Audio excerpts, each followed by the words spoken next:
Being a caregiver is being a dad, and I just haven't stopped doing that since we got them.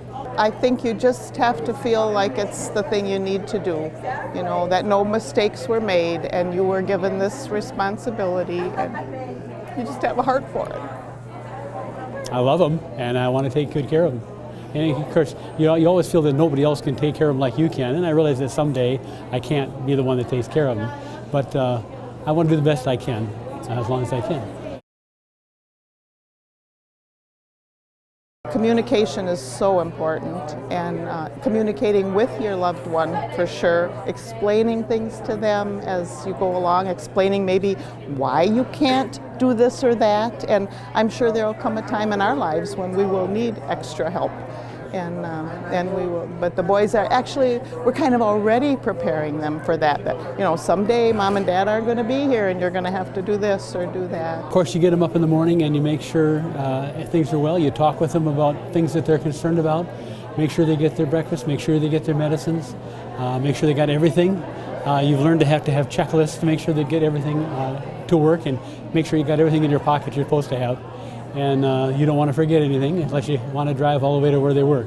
You know, a long time ago I figured there were going to be 4 adults in this house and mom wasn't going to do all the work.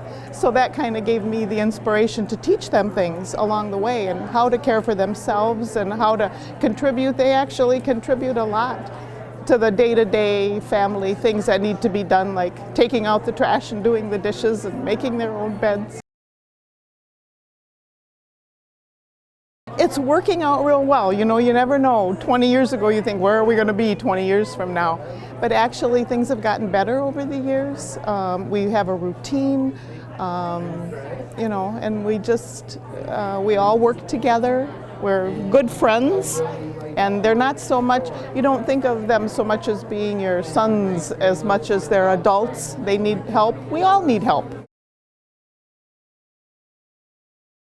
It's all right to let other people make their own mistakes. You know, we've let our boys make mistakes. Nothing that, of course, would hurt them, but to make decisions on their own and say, well, maybe that didn't work out like exactly the way you thought it would, and can you see that now? And we've tried not, you know, it's such an awesome thing to have control of somebody else's life. And we want to take that very, very carefully and very seriously. You have to leave an open mind for their needs. It's so easy to try to steer them in the direction that you want to go, or it's so easy to steer them in the direction that you think they ought to go, and you need to give them a little space and